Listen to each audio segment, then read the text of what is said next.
KCET ಮತ್ತು neat ಅಪ್ಲಿಕೇಶನ್ನ apply ಮಾಡಿರೋ ವಿದ್ಯಾರ್ಥಿಗಳಿಗೆ ಕರ್ನಾಟಕ ಪರೀಕ್ಷಾ ಪ್ರಾಧಿಕಾರ 2 ಗುಡ್ ನ್ಯೂಸ್ಗಳನ್ನ ಕೊಟ್ಟಿದೆ. ಅದರಲ್ಲಿ ಫಸ್ಟ್ ಒನ್, ನೀವು ಆಲ್ಮೋಸ್ಟ್ ತುಂಬ ವಿದ್ಯಾರ್ಥಿಗಳು ಕೇಳ್ತಾ ಇದ್ರಿ, ಸರ್ ನಮ್ಮ ಅಪ್ಲಿಕೇಶನ್ ಫಾರಮಲ್ಲಿ ಆಗಿರೋ ಮಿಸ್ಟೇಕ್ಗಳನ್ನ ನಾವು ಎಡಿಟ್ ಮಾಡ್ಕೊಳ್ಳೋದಕ್ಕೆ ಆಗ್ತಾ ಇಲ್ಲ, ಏನು ಮಾಡಬೇಕು, ಎಡಿಟ್ ಮಾಡ್ಕೊಳ್ಳೋಕ್ಕೆ ಲಾಸ್ಟ್ ಡೇಟ್ ಯಾವತ್ತು, ಎಡಿಟ್ ಮಾಡ್ಕೋಬಹುದಾ ಅಂತ ಭಾಳಷ್ಟು ವಿದ್ಯಾರ್ಥಿಗಳು ಕೇಳ್ತಾ ಇದ್ದೀರಾ. ಅದಕ್ಕೆ ಈಗ ಪ್ರಾಧಿಕಾರ ಸ್ಪಷ್ಟಪಡಿಸಿದೆ.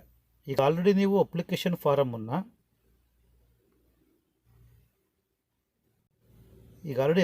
ಫಾರಮನ್ನು ನೀವು ಅಪ್ಲೈ ಮಾಡಿದ್ದು ಏನಾದರೂ ಮಿಸ್ಟೇಕ್ ಮಾಡಿದರೆ ಅದನ್ನು ನೀವೀಗ ಸರಿಪಡಿಸ್ಕೋಬಹುದು. ಅಪ್ಲಿಕೇಶನ್ ಫಾರಮಲ್ಲಿ ಮಿಸ್ಟೇಕ್ ಇದ್ದರೆ ಯು ಕ್ಯಾನ್ ಕರೆಕ್ಟ್ ಇಟ್. ಇದು ಒಂದು ಗುಡ್ ನ್ಯೂಸ್. ಹಾಗಾಗಿ ವಿದ್ಯಾರ್ಥಿಗಳೇ, ಏನಾದರೂ ಮಿಸ್ಟೇಕ್ ಮಾಡಿದರೆ ಆರ್ ಡಿ ನಂಬರ್ ಆಗಲಿ ಅಥವಾ ಅದರ ಒಂದು ಮಿಸ್ಟೇಕ್ಗಳು ಆಗಿದ್ದರೆ ಆ ಮಿಸ್ಟೇಕ್ಗಳನ್ನ ಸರಿಪಡಿಸ್ಕೊಳ್ಳಿ. ಮತ್ತೆ ಅವಕಾಶ ಕೊಡೋದಿಲ್ಲ. ಅದರಲ್ಲೂ ಕೆಲವು ಎಂಟ್ರಿಗಳಿಗಂತೂ ಅವಕಾಶ ಇರೋದೇ ಇಲ್ಲ. ಹಾಗಾಗಿ ಏನಾದರೂ ಮಿಸ್ಟೇಕ್ ಆಗಿದ್ದರೆ ಈಗಲೇ ಕರೆಕ್ಟ್ ಮಾಡ್ಕೊಳ್ಳಿ. ಸೆಕೆಂಡ್ ಗುಡ್ ನ್ಯೂಸ್ ಏನು ಅಂದರೆ, ಈಗ ಅಪ್ಲಿಕೇಶನ್ ಹಾಕೋದಕ್ಕೆ ಲಾಸ್ಟ್ ಡೇಟನ್ನು ಕರ್ನಾಟಕ ಪರೀಕ್ಷಾ ಪ್ರಾಧಿಕಾರ ಎಕ್ಸ್ಟೆಂಡ್ ಮಾಡಿದೆ. ಫೆಬ್ರವರಿ 22ರವರೆಗೂ ಈಗ ಅದು ಎಕ್ಸ್ಟೆಂಡ್ ಆಗಿದೆ.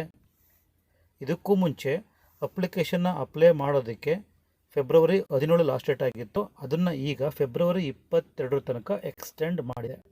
ಹಾಗೆ ಫೀಸನ್ನು ಪೇ ಮಾಡೋದಕ್ಕೆ ಫೆಬ್ರವರಿ 24ರವರೆಗೂ ಈಗ ಎಕ್ಸ್ಟೆಂಡ್ ಆಗಿದೆ. ಸೊ ಹಾಗಾದರೆ ಅಪ್ಲಿಕೇಶನ್ನ ಅಪ್ಲೈ ಮಾಡೋದಕ್ಕೆ ಫೆಬ್ರವರಿ 22, ಹಾಗೆ ಫೀಸನ್ನು ಪೇ ಮಾಡೋದಕ್ಕೆ ಫೆಬ್ರವರಿ 24ರವರೆಗೂ ಎಕ್ಸ್ಟೆಂಡ್ ಮಾಡಿದೆ.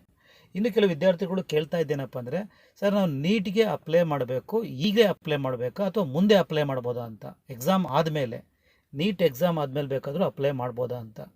ಪ್ರಾಧಿಕಾರ ಮುಂದೆ ಆಪ್ಷನ್ಸ್ನ ಕೊಡುತ್ತೆ ಅಪ್ಲಿಕೇಶನ್ ಹಾಕೋದಕ್ಕೆ. ನೀವು ಯಾವತ್ತಿದ್ರೂ ಅಪ್ಲೈ ಮಾಡಲೇಬೇಕು. ಪರೀಕ್ಷಾ ಪ್ರಾಧಿಕಾರ ಮುಖಾಂತರ ಅಪ್ಲಿಕೇಶನ್ ಹಾಕಲೇಬೇಕು. ನೀವು ಯಾವತ್ತು ಹಾಕಿದ್ರೂ ಒಂದೇ, ಟೈಮ್ ಇದ್ದರೆ ಈಗಲೇ ಹಾಕಿ. ಡೇಟ್ ಎಕ್ಸ್ಟೆಂಡ್ ಆಗಿದೆ, 22ರವರೆಗೂ ನೀವು ಅಪ್ಲಿಕೇಶನ್ನ ಹಾಕಬೇಕಾಗುತ್ತೆ. ನಮ್ಮ ಚಾನಲ್ಗೆ ಹೊಸಬರಾಗಿದ್ದರೆ ಸಬ್ಸ್ಕ್ರೈಬ್ ಮಾಡ್ಕೊಳ್ಳಿ to get next latest update. ಅಲ್ಲಿವರೆಗೂ ಟೇಕ್ ಕೇರ್, ಬಾಯ್.